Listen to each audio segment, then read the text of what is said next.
Assalamualaikum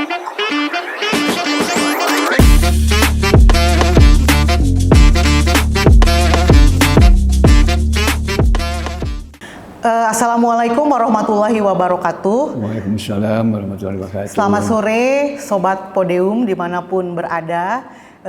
Pada sore hari ini kita jumpa lagi dengan saya Yuli Andari Merdeka Ningtyas. Saya akan menjadi host dari Podium Podcast di Museum Balada Turanga. Podium ini merupakan program publik dari Museum Balada Turanga yang pada sore hari ini memasuki episode pertama. Nah, Podium kali ini menjadi sebuah program yang memang ingin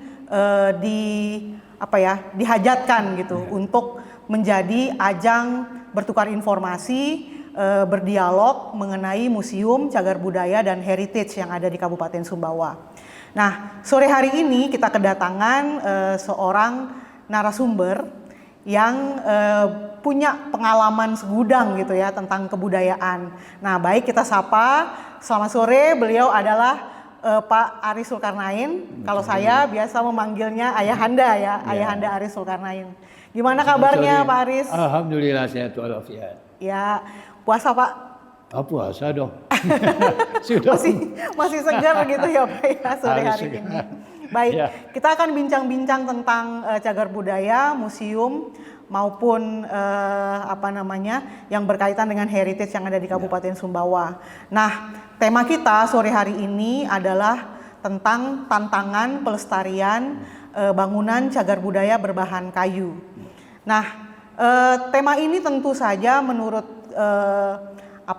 tim Podium merupakan tema yang cukup penting, signifikan dan krusial untuk perbincangkan, mengingat di Sumbawa itu merupakan sebuah kabupaten yang sampai saat ini masih bertahan heritage yang memiliki material kayu, yaitu sebut saja Istana Dalam Loka yang menjadi ikon kota Sumbawa, merupakan istana tertua yang ada di Kabupaten Sumbawa hingga saat ini, maupun Balada Turanga yang saat ini menjadi museum historical house yang coba dibangun seperti itu untuk diniatkan menjadi sebuah museum yang ada di Kabupaten Sumbawa.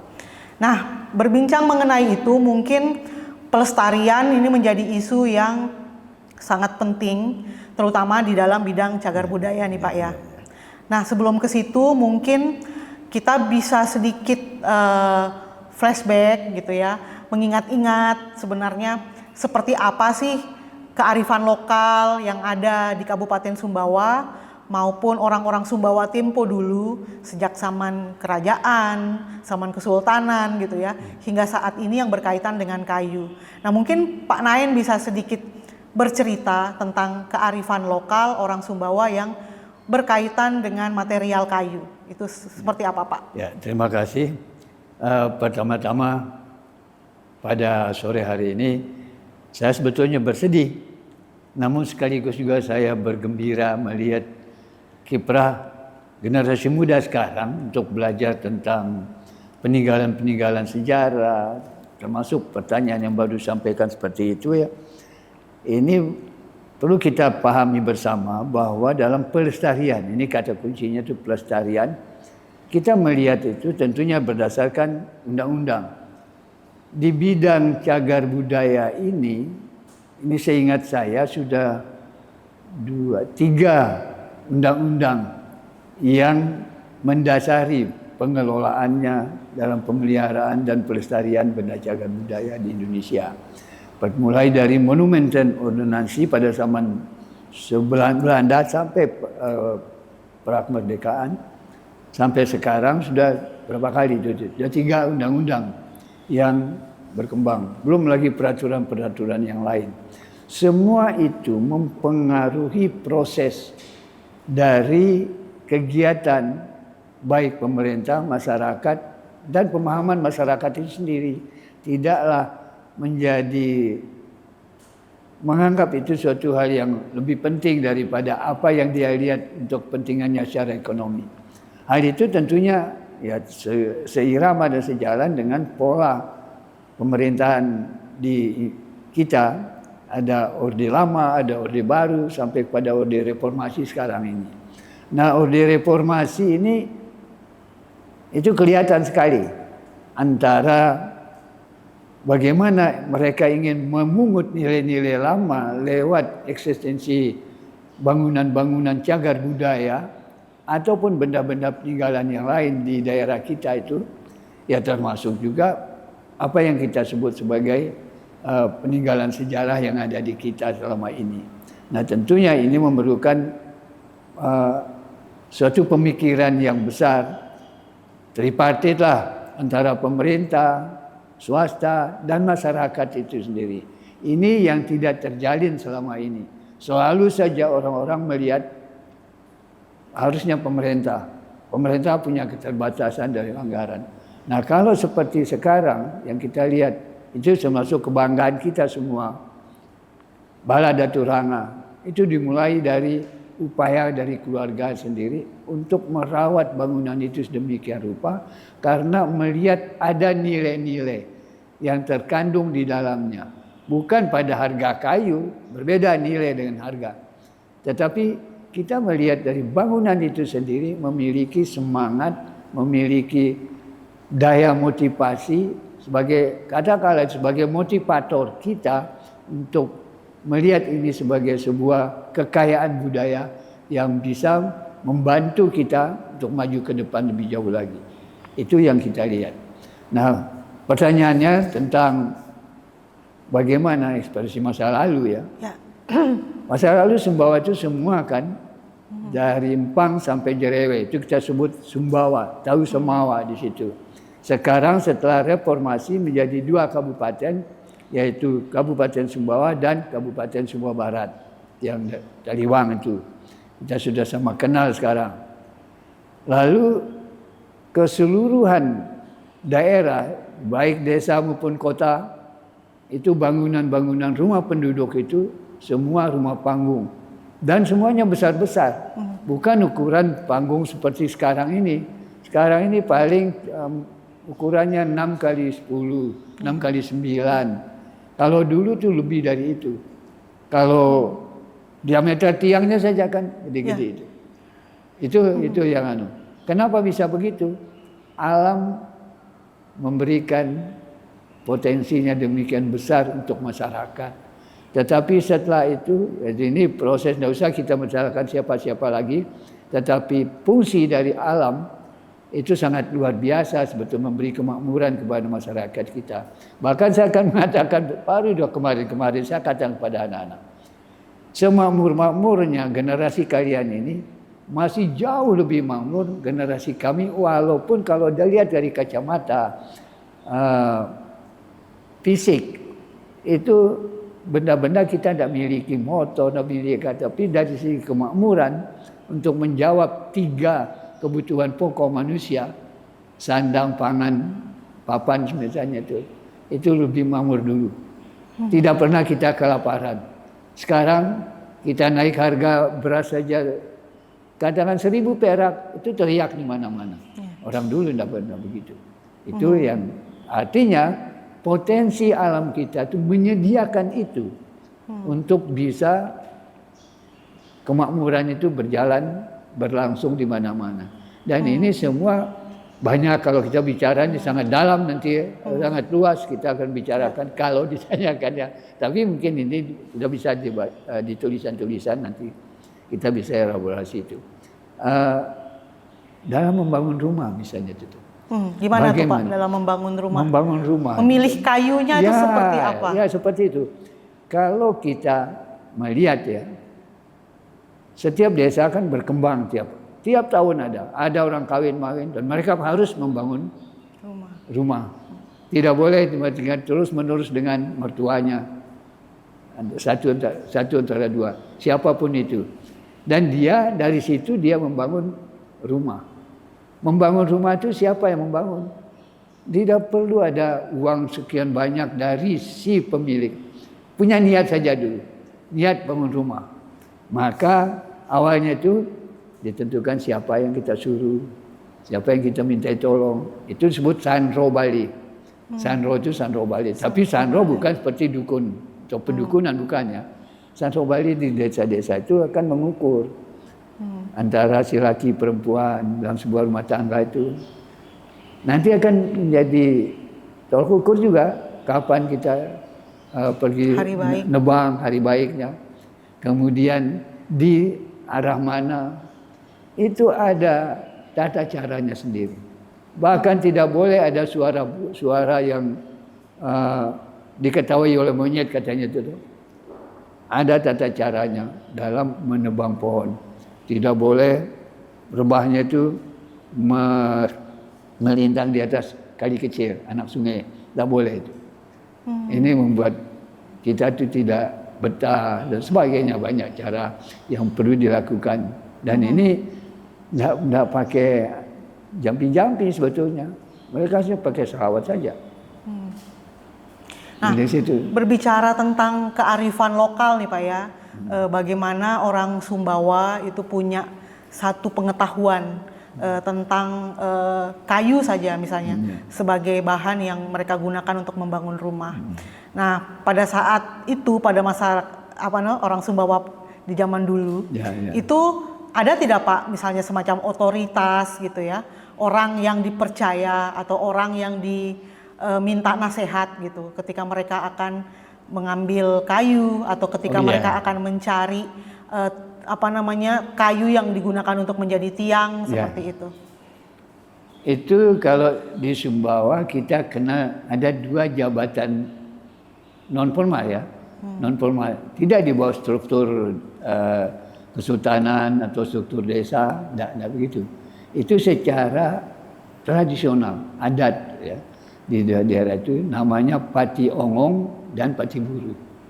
Kalau Pati Ongong itu yang menguasainya saya maksudkan sih mengetahui seluk-beluknya hutan, di mana lembahnya, di mana tanjakan, di mana puncak itu dia paham betul itu.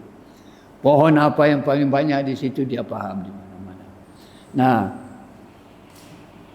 bagi siapa yang ingin, kita minta izin ke beliau itu.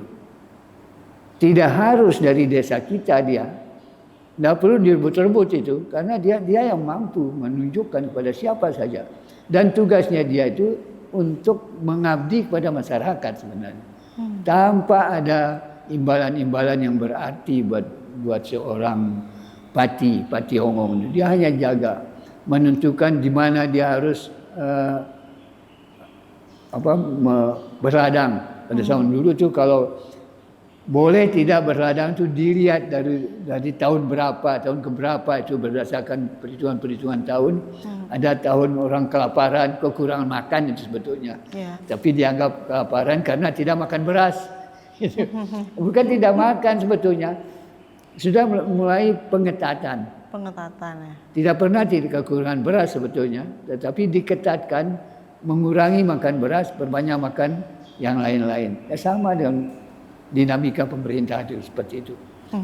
Nah, tadi kan ada kearifan lokal, lalu terus kemudian ada ada agen gitu ya di dalam masyarakat lokal itu yang membuat kebudayaan tetap lestari ya, terutama yang berkaitan dengan kayu seperti itu. Nah, kembali lagi kita sekarang ke pelestarian tadi ya. Nah, bagaimana Pak Nain tadi ceritakan tidak heran gitu ya, ketika dulu tuh orang-orang punya rumah panggung yang kayunya besar-besar, rumahnya itu juga luasnya itu juga besar dan kadang beberapa keluarga mungkin ya yang tinggal di situ seperti itu ya. Mungkin keluarganya maksudnya bukan keluarga orang lain juga ya, anak cucunya juga mungkin masih tinggal di situ gitu. Katakanlah misalnya seperti istana dalam loka atau Balada Turanga itu. Ada saya dapatkan catatan kakek saya di Balada Turanga itu terakhir itu tahun 1953 kalau tidak salah ya. Bukan 59 bahkan ya. Itu jumlah yang tinggal di situ sampai 14 orang. Nah, kalau sekarang 14 orang kita sudah bayangkan dalam rumah dengan kondisi rumah modern saat ini itu sangat sesak gitu ya. Sesak, ya. Nah kalau dulu 14 orang itu bagian jadi keluarga, belum lagi ada orang-orang yang dulunya mengikut seperti Ya. itu. Nah itu juga bagian dari kearifan lokal, bagaimana memanage bagaimana tinggal bersama dan melestarikan seperti itu. Nah menurut Pak Naen yang berkaitan dengan pelestarian bangunan kayu ini, nah apakah bangunan kayu ini dia akan semakin lestari ketika ada orang-orang yang tetap tinggal di situ. Nah, ini saya pernah dengar nih katanya semakin orang itu tinggal dalam waktu lama, rumah itu semakin istilahnya auranya semakin hidup, kayunya bisa semakin hidup seperti itu. Nah, gimana menurut Pak Naen itu soal mitos itu ya? Itu sudah semacam aksioma sebetulnya ya, antara kecintaan manusia dengan alam, dan alam juga akan membalasnya dengan itu. Ini pengetahuan yang hampir pada semua suku bangsa di mana-mana berbicara tentang itu. Nah, tidak terkecuali kita di Sumbawa ini. Orang semua juga mengatakan seperti itu.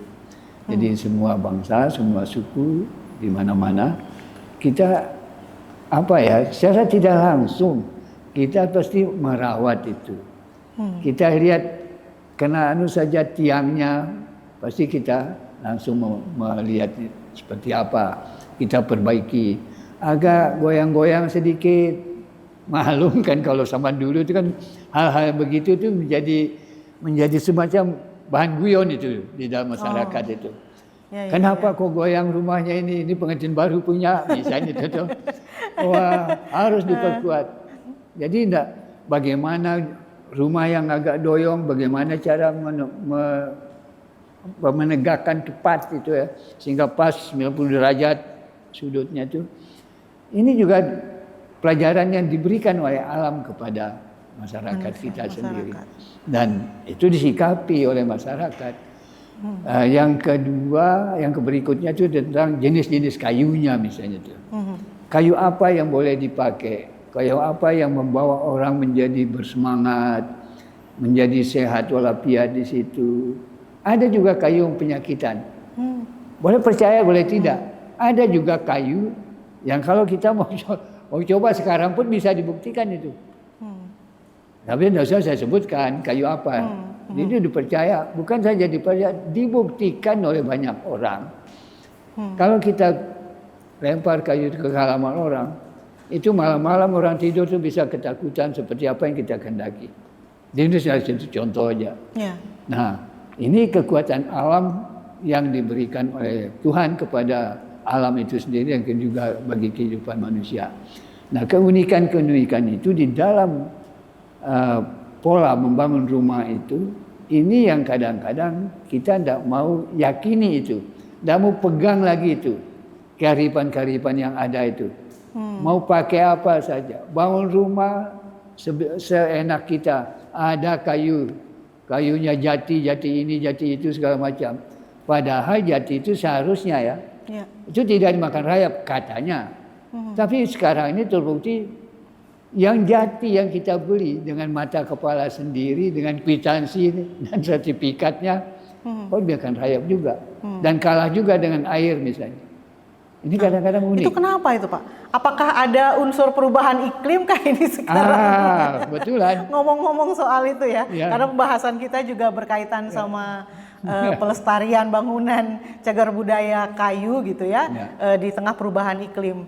Nah kalau dulu kan seperti Pak Naen tadi bilang ya, ada ada kayu-kayu yang dia tidak termakan rayap seperti itu, tidak dimakan oleh rayap gitu. Nah ada juga kayu-kayu yang seakan itu sesuai gitu ya dengan jiwa si pemilik rumah. Bahkan mungkin juga di rumah-rumah di Sumbawa itu kan ada istilah tiang guru gitu ya. Bagaimana cara menentukan tiang guru itu juga menjadi salah satu hal yang krusial gitu ketika mendirikan rumah seperti itu. Nah, ketika ada perubahan ini sekarang kok udah nggak kayak dulu, itu kira-kira apa itu sebabnya ya? Nah, ini menyangkut dengan keyakinan dan pemahaman kita terhadap alam itu sendiri. Kalau orang yang mengerti, yang mau mendalami, memang tidak mungkin kita bicarakan di sini, kita buka ya bagaimana seorang tukang itu melihat sebuah kayu, oh pohonnya di sini, arahnya di sini, seperti apa dia, sampai kepada pemanfaatan yang terkecil pun itu ya. Kayu itu juga dihargai sedemikian rupa. Sebab tidak segampang itu. Orang dulu kan pakai kampak, sekarang enak aja orang pakai sinsu kan. Pakai kampak itu dengan ya bukan saja bismillah, salawatnya saya bilang itu. Itu malam hari sudah disiapkan memang, terutama yang untuk tiang guru itu tadi. Tiang guru itu bukan kita lihat kualitas kayunya apa di situ ya. Mungkin saja bengkok dia, tapi ada tanda petik seakan mungkin semacam roh dilihat oleh siapa saja. Sama sih dengan kita ini, ketertarikan kepada sebuah benda, pasti ada ketertarikan benda itu. Jadi semacam tarik menariknya itu pasti ada. Ya seperti itulah pemahaman orang dulu dipercayakan kepada seseorang yang disebut sanro Bali itu atau tukang Bali. Dia tuh merangkap jadi sanro, sekalian sanro tentang rumah itu saja.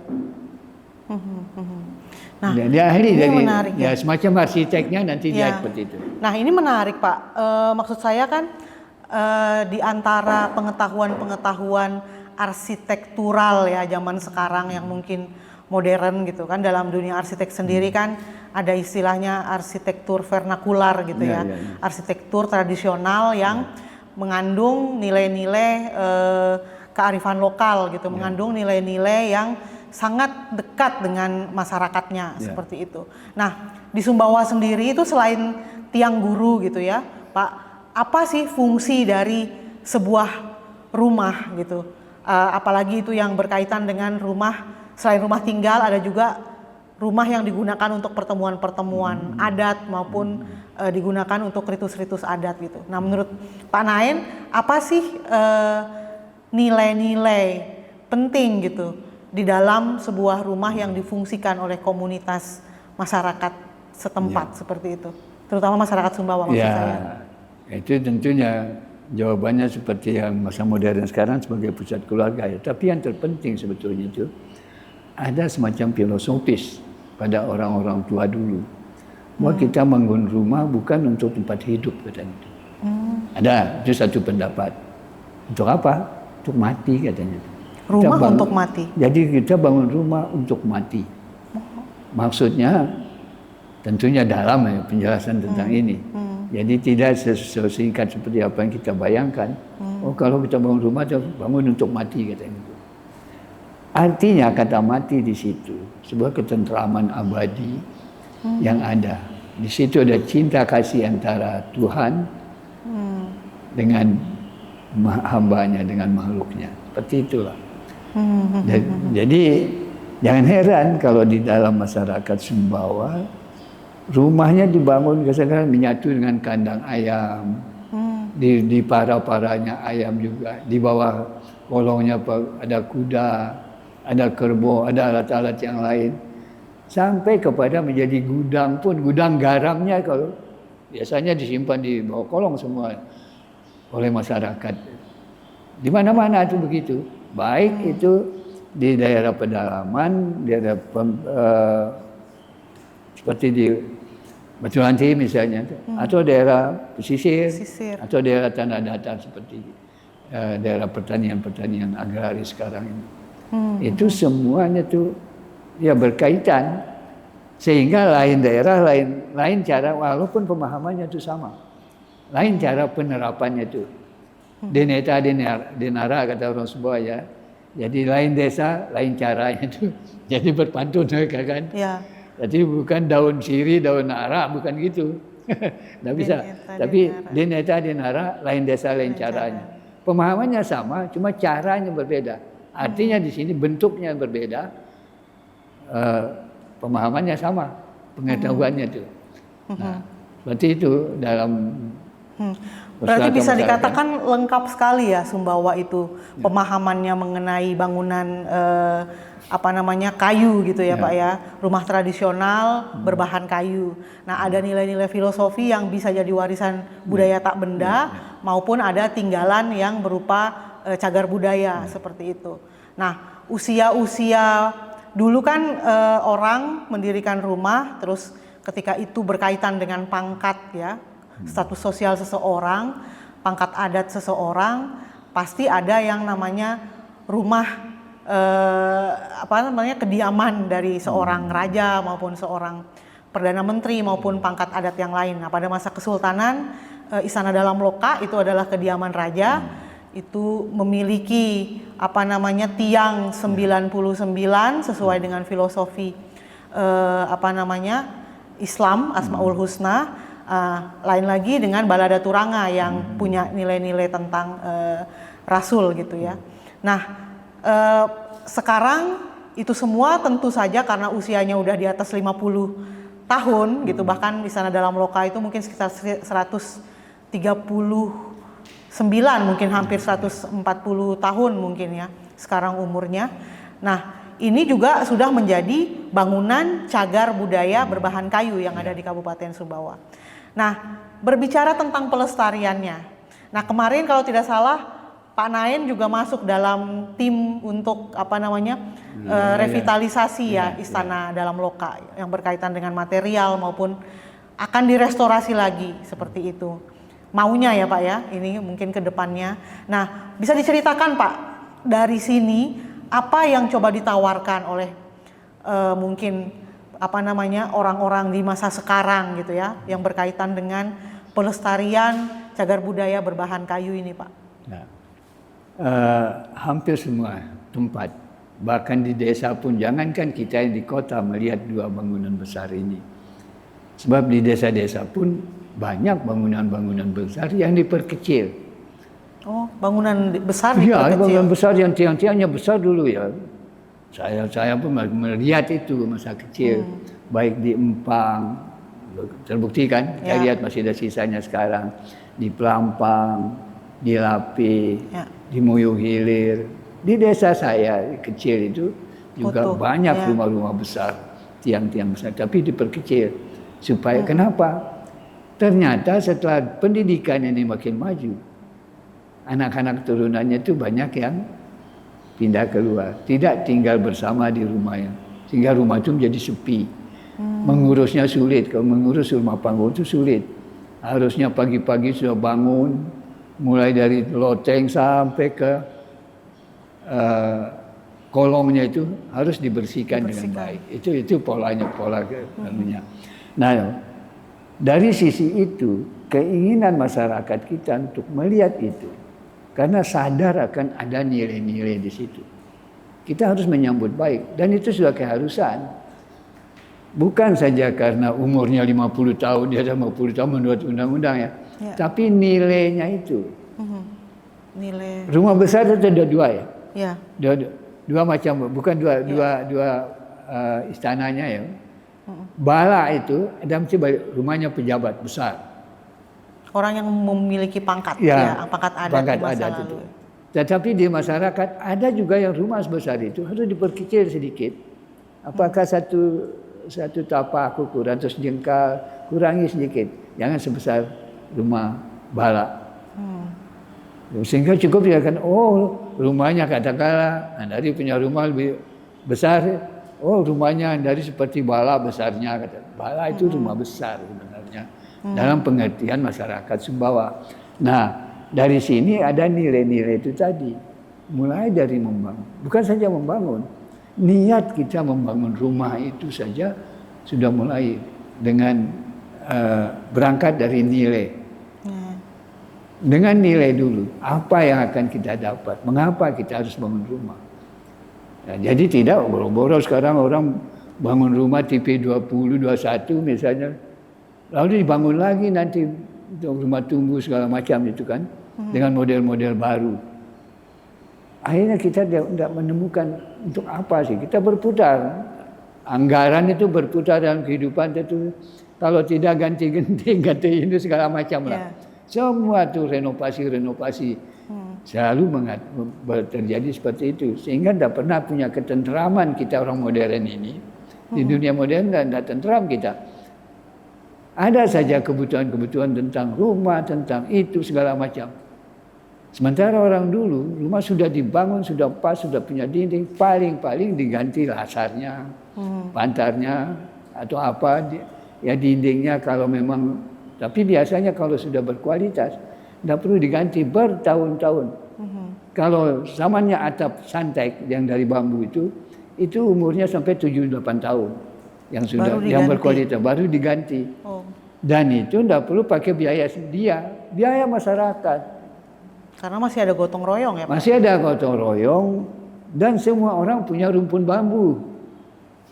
Jadi siapa yang tanamannya ada di rumah, ada tersedia gitu ya? Ya ada di mana-mana. Rumpun bambu itu bisa tanam bebas ya. Bebas ditanam di mana saja yang disebut dengan tanah hihi kata orang dulu ya, tanah pemerintah. Yang tidak usah dikuasai tanahnya. Di pinggir-pinggir tebing-tebing kali tanam bambu. Itu boleh masyarakat siapa saja untuk menebangnya. Apalagi untuk bangunan rumah. Tidak pernah ada yang jual itu dulu tuh. Sekarang bambu jadi mahal kan? Ya. Dijual oleh masyarakat. Zaman dulu tidak ada. Kita bisa gotong royong buat atap rumah dari santai ke atap santai. Itu tuh kesempatan bersosialisasi masyarakat, silaturahim masyarakat di situ. Yang punya rumah cukup buat cendol untuk masyarakat. Selesai masalah. 2-3 hari itu prosesnya. Ya. Itu salah satu bentuknya. Nah, kenyataannya di masa sekarang tantangannya itu menurut saya lebih susah punya rumah berbahan kayu daripada rumah batu. Nah, gitu gimana Pak menurut Pak? Nah, di satu sisi ada keinginan untuk bernostalgia punya rumah berbahan kayu, tapi di sisi lain juga lebih banyak biaya maintenance-nya sekarang rumah kayu. Itu gimana Pak tantangannya? Katanya itu relatif itu sebetulnya. Kalau saya melihat itu relatif karena ternyata ada juga diam-diam berhitung. Orang yang memperhitungkan itu bagaimana. Coba kita lihat banyak yang kembali sekarang ke rumah panggung di mana-mana.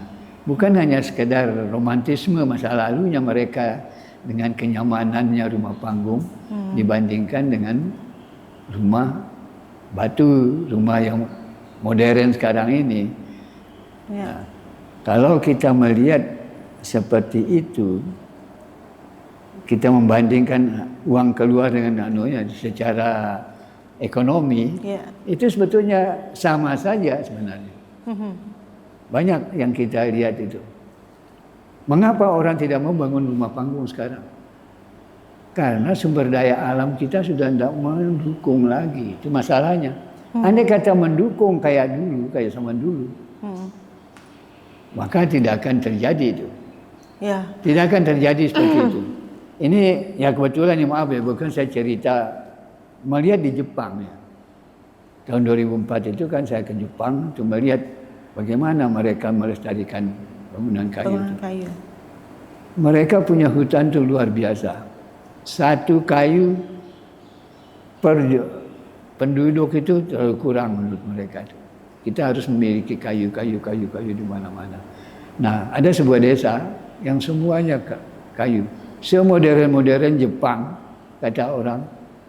Dia tetap bangunan kayu, atapnya juga tetap atap kayu. Semacam jerami. Oh, jerami. Ya, tapi bukan jerami kayak kita. Mungkin semacam gelagah ya, semacam itu. Saya tidak tanya sampai apa namanya itu. Bukan minat saya pikir Indonesia ada pikir kita seperti ini. Kita masih euforia ke modern kan, menuju ke modern.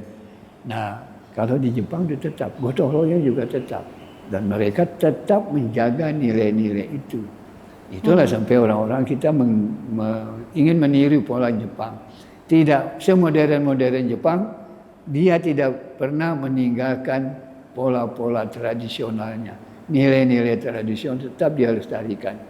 Sampai mulai dari makan, tidur, sampai kepada mandi apa segala itu. tetap mereka tuh menerapkan pola kehidupan itu. Nah, kalau misalnya kita bandingkan dengan Sumbawa ya, berkaitan dengan pengetahuan maupun warisan itu dilestarikan oleh generasi selanjutnya. Nah, kalau kita berkaca pada kasus Bala gitu ya. Nah, seringkali kalau di Sumbawa itu Bala itu ketika sudah keturunan-keturunannya karena pendidikannya tinggi, mungkin sudah punya pekerjaan lain di kota, maka rumah induk atau rumah-rumah yang dulu milik dari keluarga ini cenderung ditinggalkan. Nah, ketika ditinggalkan itu hanya dihuni mungkin oleh orang yang memang tidak terlalu produktif dalam tanda kutip misalnya. Nah, kebanyakan kasusnya kalau di sini mungkin beliau adalah anak yang mungkin tidak tidak bekerja jauh lah ya, sehingga menjadi penunggu rumah itu. Nah, seringkali kadang-kadang ketika ada berkaitan dengan persoalan ekonomi gitu ya. Nah, seringkali rumah warisan ini atau rumah pusaka keluarga ini seringkali berakhir dengan dijual seperti itu. Nah, bagaimana Pak Nain melihat hal ini dalam kerangka pelestarian? Karena seringkali rumah-rumah seperti itu usianya memang udah tua, di atas 50 tahun dan bisa dikategorikan sebagai cagar budaya ya, atau objek yang diduga cagar budaya. Ini gimana kata itu Pak? itu. Jadi setiap kata pelestarian di dalam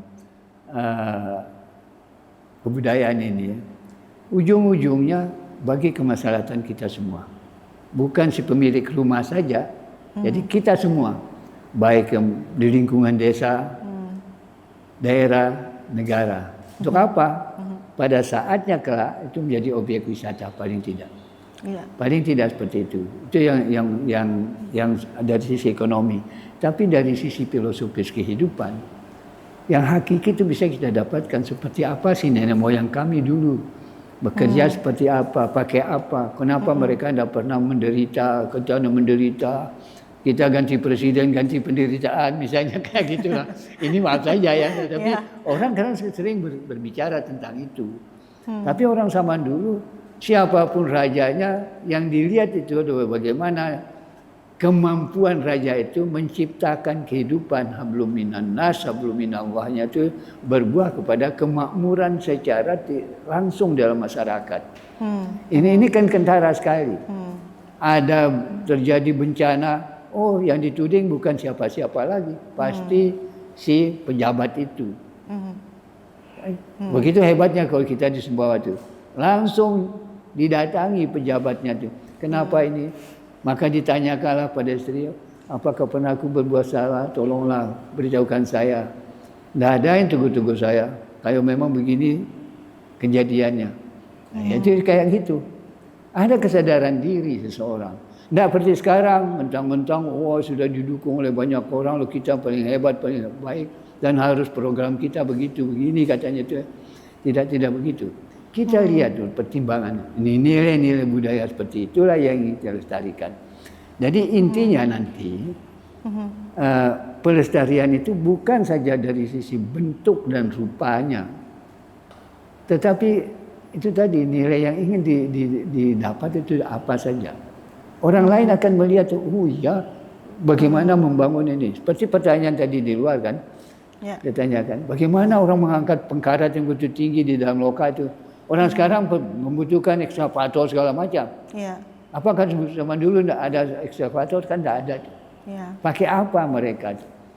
Nah, pengetahuan ini tentunya tidak serta-merta tersampaikan ya.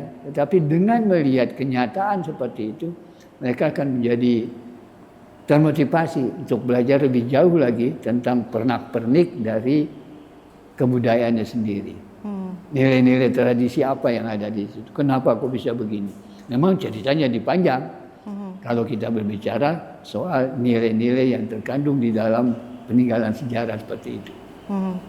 Nah, ini menarik ya, karena kalau di dalam Undang-Undang Cagar Budaya sendiri ya, kan itu tetap ada 3 hal utama dalam apa namanya pelestarian, yaitu ada unsur apa namanya perlindungan, nah, lalu kemudian ada pengembangan, nah, terus kemudian ada pemanfaatan. Nah, perlindungan itu kan ketika kita sudah istilahnya sebagai tim ahli cagar budaya kan, Pak Nain tentu apa ya tahu kalau misalnya ketika kita sudah memberikan satu apa ya rekomendasi ya kepada sebuah bangunan berbahan kayu untuk ditetapkan sebagai bangunan cagar budaya. Nah, lalu selanjutnya apa pengembangannya? Apakah dia direstorasi atau kemudian dilindungi seperti apa? Dipugar, direnovasi atau dimanfaatkan seperti apa? Nah, terakhir itu mungkin yang namanya pemanfaatan kan, akan ada seperti apa gitu. Nah, kalau menurut saya hal ini yang menurut saya belum sepenuhnya masyarakat itu paham ya. Bagaimana menurut Pak? Nah, ini yang perlu kita sebarluaskan itu. Kita harus sosialisasikan undang-undang ini pada seluruh masyarakat, jangan sampai tingkat desa saja, sampai tingkat RT. Jangan sampai berpikir seperti itu. Ini ada kasus ya, seperti yang disebutkan itu. Rumahnya sudah menjadi orang semua.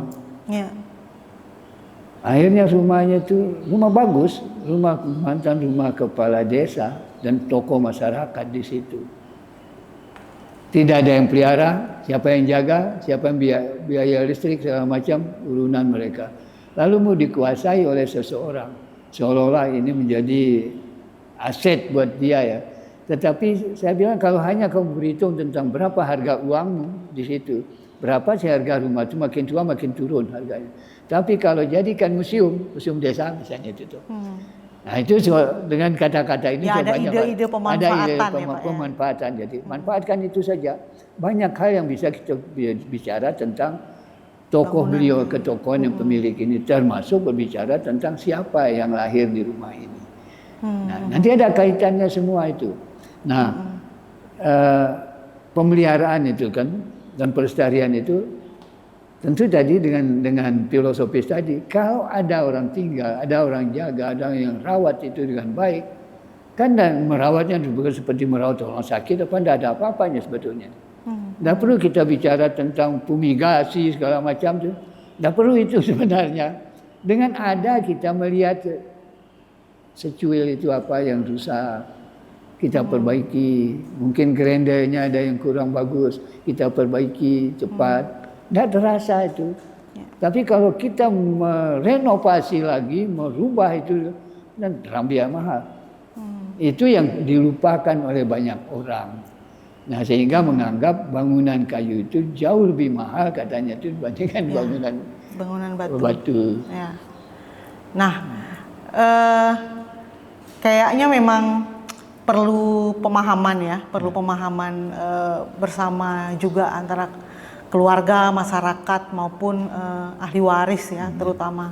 Nah, apa namanya? Terakhir nih Pak ya, karena apa namanya kita nggak terasa banget ini waktu. Iya, jadi ini pertanyaan terakhir nih Pak.